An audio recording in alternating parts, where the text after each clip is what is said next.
25 წლიანი შემოქმედებით მოღვაწეობას ოთარ ტატიშვილი კონსერვატორიის დიდ საკონცერტო დარბაზში აღნიშნავს, თუმცა 9 დეკემბერს კომპოზიტორი მსმენელს მისთვის ცნობილ კომპოზიციებს არ შესთავაზებს.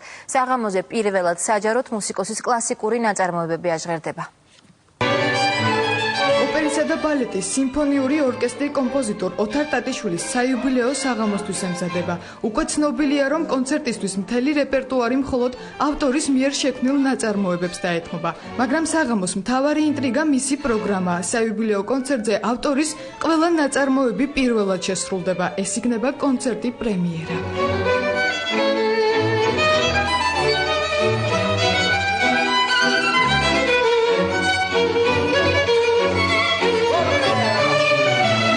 ფეროვანია კომპოზიტორის 25 წლიანი შემოქმედება, რომელიც ერთნაირად აინტერესებს როგორც კლასიკური, ასევე საესტრადო მუსიკის მოყვარულებსა და შემსრულებლებს. ოთარ ტატიშვილის საესტრადო სიმღერები არაერთი ცნობილი ქართველი მომღერლის რეპერტუარში მოხვდა, თუმცა არც ერთი მათგანი საიუბილეო კონცერტზე არ შესრულდება. 25 წლის იუბილესადმი მიძღვნილი საღამო მთლიანად კლასიკურ მუსიკას დაეთმობა.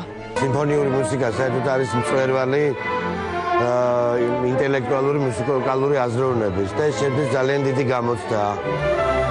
წლები ვემზადებოდი ამისთვის, განსაკუთრებით ბოლო წლებში. თითქმის 5-6 წელია ძირითადად კლასიკურ მუსიკას უთმობ ჩემ შემოქმედებას. და ამიტომ ჩემთვის ეს ძალიან მნიშვნელოვანი დღეა. პირველად უნდა წარვდგე ფართე აუდიტორიის სერიოზული მეტრების წინაშე. ოპერისა და ბალეტის სიმფონიური ორკესტრი ოთარ ტატიშვილის სავიოლინო და საფორტეპიანო კონცერტებს შეასრულებს. შესრულდება კომპოზიტორის პირველი სიმფონიაც. საღამო ორ მოქმედებად შედგება. ორკესტრს მაესტრო დავით მუქერია უდირიჟორებს. პრემიერა იქნება ოთარ ტატიშვილი მაყურებლის წინაშე, წარსდგება ქართველი მაყურებლის წინაშე თავისი პირველი სიმფონიით, საფორტეპიანო სავიოლინო კონცერტით და ასე ვთქვათ სამივე ნაწარმოების პრემიერა შესრულდება. მე ვთვლი, რომ უფრო კლასიკური კომპოზიტორია, ვიდრე დაუშვათ საესტრადო, უბრალოდ ამ ფართო მაყურებელი მის სიმღერებს უფრო იცნობს, მაგრამ აი მინდა რომ მოვიდეს ყველა და მოისმინოს თუ რა მუსიკას წერს ბატონი ოთარი.